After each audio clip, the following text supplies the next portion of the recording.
I'm Julie with Silverbush Studio, and today we're going to make this floral bouquet. I've got a free paper texture for you and some fun brushes, so grab your iPad and your Apple Pencil and let's go. To start out with, I've already opened the paper texture document. When you first open it up, you'll see actually two layers. I've added a layer here, but you'll see the paper texture at the top. That's set to multiply so that it applies that texture to everything that we do below it. I've actually added in a sketch, but then there's a layer for you to use that's just labeled paint here. And when I first open up the document, I like to go ahead and duplicate this a bunch of times just so that I've got a bunch of layers to work with. So once you've done that, let me turn on the sketch layer here. So I've kind of laid out a simple design here that we can follow to make our bouquet. It's sort of the round circles are the main flowers, and we've got some foliage coming out, different textures and things that we're going to add. You're welcome to use my sketch. I'll include this along with the paper texture and some of the other free brushes and goodies that I give away. Those are in the Birch Grove, and all you need to do is click on the link below the video. That'll take you to where you need to go. You'll sign up for the newsletter. You'll get the link to the Birch Grove, and it's got all kinds of fun stuff in there. So be sure and do that. To get started, I'm going to take the sketch layer and I'm going to turn down the opacity about 20%, somewhere in there, just so that I can see it, but it's not too obtrusive. Now, the first thing I want to do is lay down some color in the background. I've included a color palette for you, this Floral Bouquet one up here. It's fairly simple and monochromatic, but there's some great shades in here. I think you'll enjoy them. So I'm going to start out with this darkest color here. And I'm going to come in on the bottom layer and I'm going to just drag and drop that color. It's quite a deep blue color. I'm not sure how it looks on camera, but this is going to provide a nice backdrop for our bouquet. Then on the next layer above that, I'm going to grab color up, a slightly lighter shade of blue. And I'm going to switch into the Birch Grove brushes here. There's one called Silverbush Studio Texture. I'm going to grab that one. The size I'm using this at is about 46%. So this is a stamp brush. All you need to do is stamp once in the center, and it's applied a texture to that background. Now, to make it fit, we're going to go up to the move tool here. We're going to tap Fit to Canvas, and then I want to stretch this to fit the length of it. So I'm going to switch to Freeform, drag it up and down until it snaps into place. I do have snapping on, so that will help things snap into place right where I want them. So once I've done that, I've got my two layers here. I'm going to group them. Let's rename this. Now I'm going to turn that off. We're going to use it later, but we don't need it right now, and I want to be able to see better. So I'm going to go ahead and turn that off. On the next layer up, I'm going to grab one of these mid-tone colors here, maybe this one. And I'm going to grab another stamp brush from the Birch Grove, ones that are free to download. Like I said, the link's down below. I'm going to grab this one called Pentastar. I'm using it at 31%, and I'm just going to go ahead and tap it in the center there. And what this is going to do, I'm going to just nudge it a little bit here to get it, let me turn snapping off so that I can position it more freely. I'm going to just position it in the center of that largest circle there. This is going to help us paint our first flower. And I'm going to go ahead and lower the opacity again, just so that I can barely see it. Now, on the next layer up, we're going to start painting our flowers. So the brush I'm going to use now is part of the Gouache Magic brush. I'm going to use one called the Duo Color Less Messy Old Brush. I know, long name, but it does describe what it does. If you don't have the Gouache Magic pack, you can use any paintbrush that you like, or the closest one that would be a free brush would be the Duo Color Brushy Brush, which is, again, part of the Birch Grove. So when you click on the link, you can download this brush. At any rate, back to the Gouache Magic. I've got my Duo Color Less Messy Old Brush here. I'm at 7% currently, and I'm going to set my colors. Now, the way these Duo Color brushes work, if you click on either Disc or Classic, I usually like to work in Classic. If you see these two boxes here, you can select two colors at a time. So for this first flower, I'm going to grab this middle blue here and then the lighter blue. So now you can see I've got my two colors selected here. The main color selected will show up in the circle. I want the darker one to be the main color selected. The way this brush works, as you apply pressure, the secondary color comes through. And I'm using these guidelines to help me position the petals. I'm going to do a little gap in between each of these. Let me turn this as I work.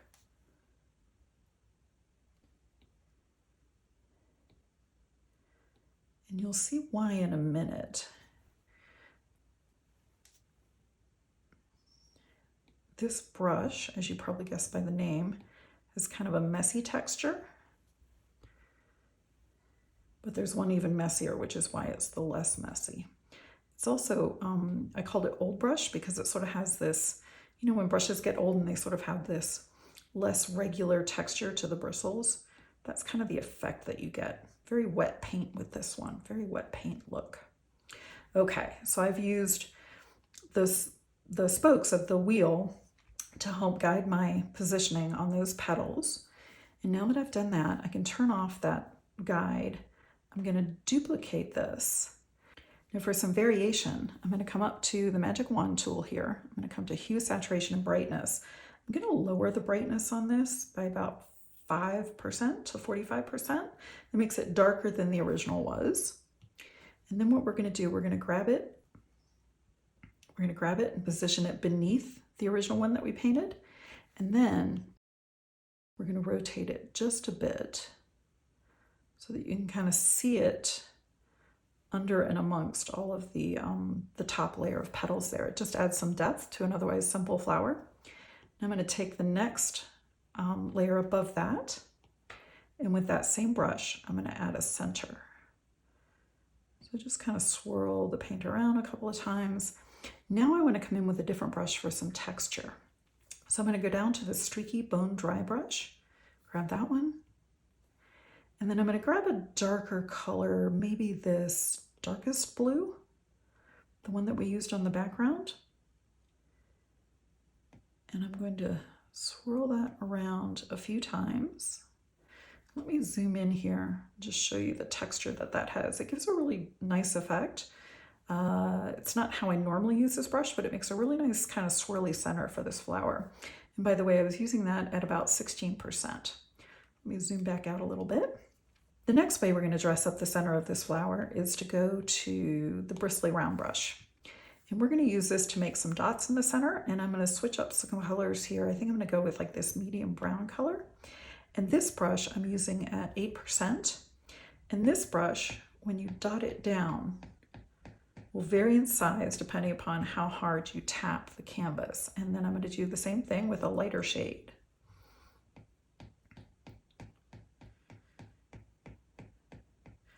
You can add as many or as few of the dots as you like. You can see the variation in size just from the different levels of pressure. And the effect is kind of like a wet paint.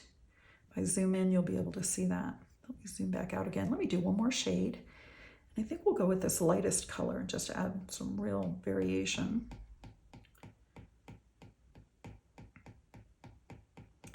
This can be as messy or precise as you like it. All right.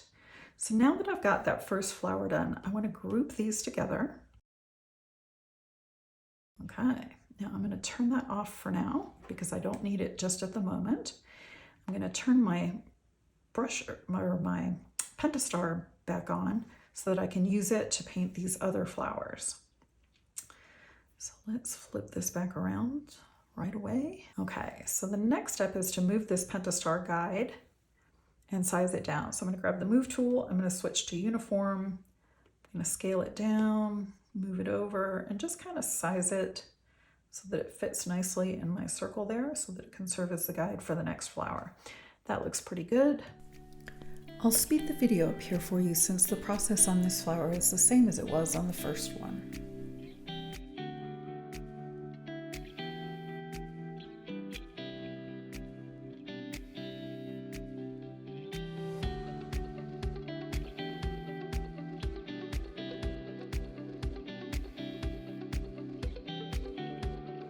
Okay, put that Pentastar back on, select that, Now once again, we're going to resize it to paint our smallest flower here.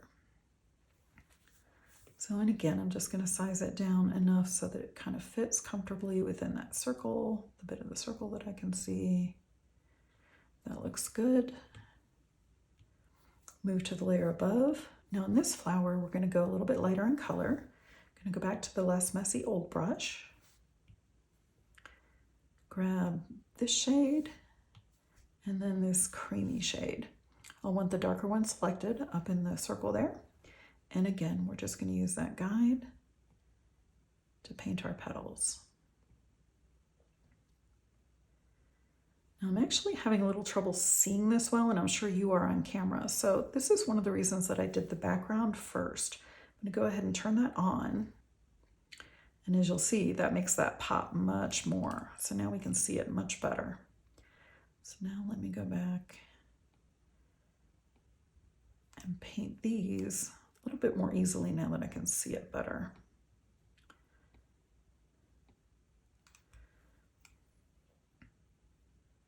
I find there's different ways to use these star brushes. You'll see a couple of others in the Birch Grove there, and they make a great guide for forming your flowers if you want them to be, you know, at least a little bit regular.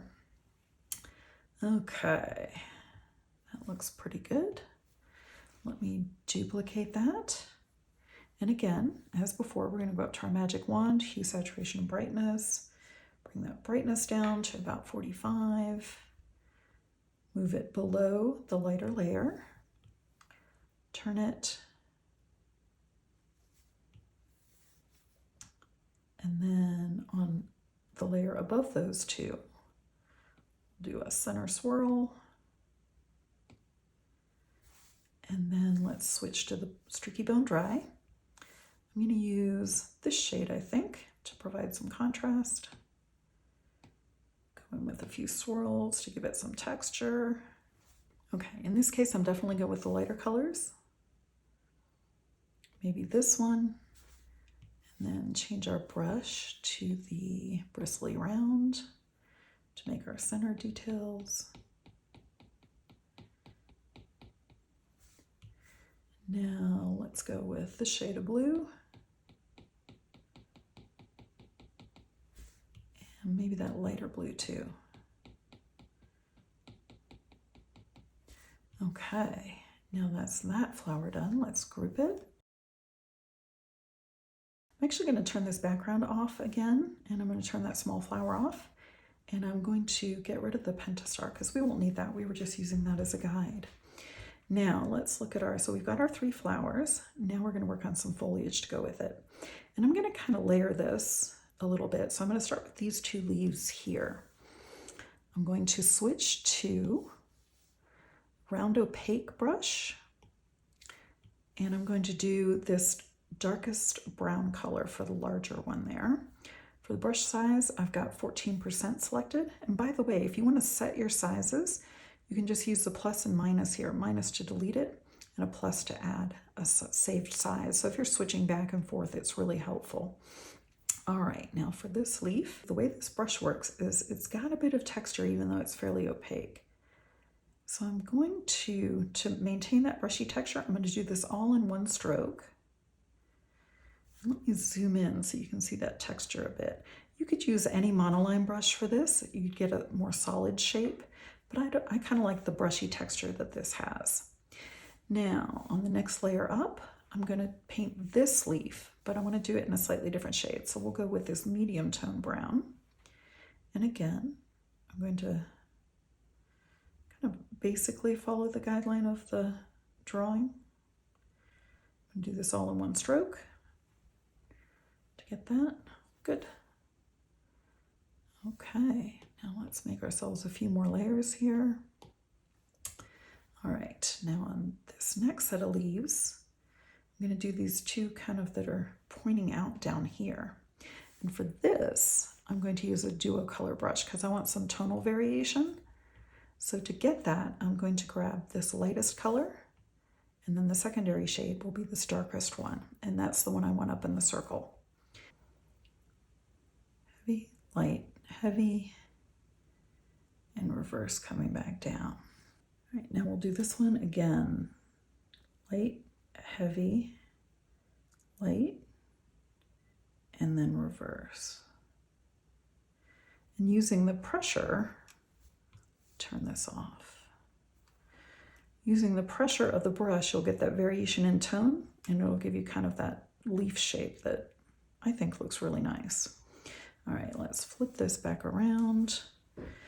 Let us turn on our flowers and just see how everything's looking together.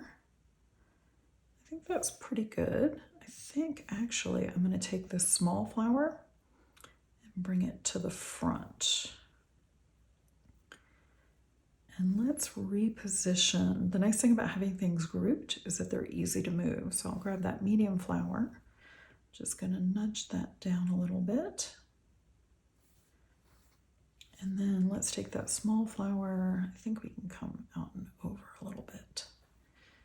Okay, now we still have some more leaves to paint. So let me turn the sketch back on.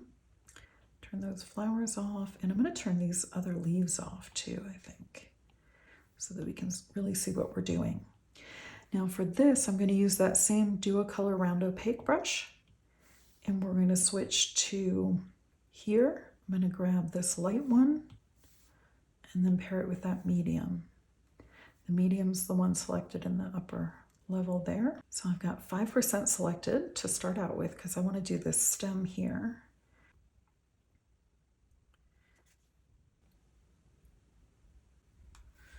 Okay, and now I'm going to switch to the larger size at 17% to do these leaves.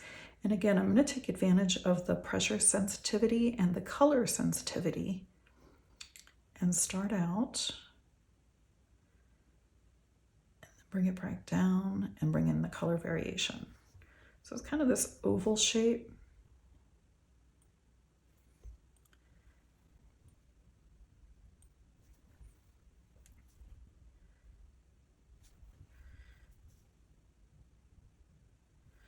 There we go, one down. Let me flip the drawing around. Let's go to this other layer.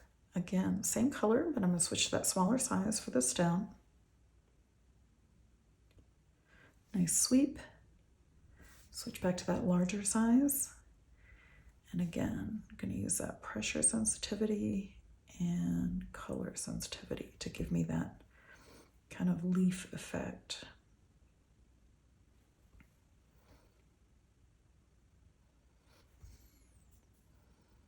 These are pretty loose. They don't have to follow the sketch exactly. They don't have to follow anything exactly. They're whatever you want them to be. Okay, looking pretty good on that. Now we've got one last element to do. That's these guys here. I'm going to go ahead and turn on the rest of the leaves. I'm going to group these. And let's turn our flowers back on too so that we can really position these last elements perfectly. Let me give myself another layer. Okay. So the idea here is to just have some texture pieces poking out in behind. So let me grab a new brush this time. We're going to go down to the layered section in the Gouache Magic brushes. And you'll see why in a minute. These really give a cool effect when they're layered on top of each other. So I'm going to grab the Duocolor round layers. The size I have selected is 5% because we're going to make some sort of almost like pine leaves here. I'm going to grab two different colors because it's a Duocolor brush. I'm going to grab this darkest brown and then I'm going to pair it with this medium tone over here. I think that'll give us a nice variation. I want my darker color to be selected in the circle at first. And I'll show you, we're gonna play some fun games with this. Now just start drawing lines every which direction. These are sort of like I said, pine needles to add some texture. They can go every which direction. They can cross over each other, really no right or wrong. Now I'm gonna switch so that the lighter color is selected in the circle up there. And what that's gonna do is it's gonna kind of layer the colors a little bit and give me some variation, which is nice. Now I'm going to switch back and do one more grouping You can do as many or as few of these as you like. There's really no right or wrong way to do this. Okay, zoom out. That looks pretty good. I'm going to flip it around. I'm going to go to this next layer, and we're going to do the same thing on this layer. Just have a nice textural element coming out. Crazy needles coming every which way. Looks good. Now let's switch to that lighter color for some variation.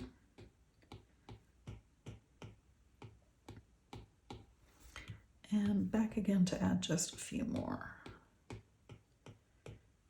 Okay, that looks pretty good to me. All right, I think we can turn our sketch layer off.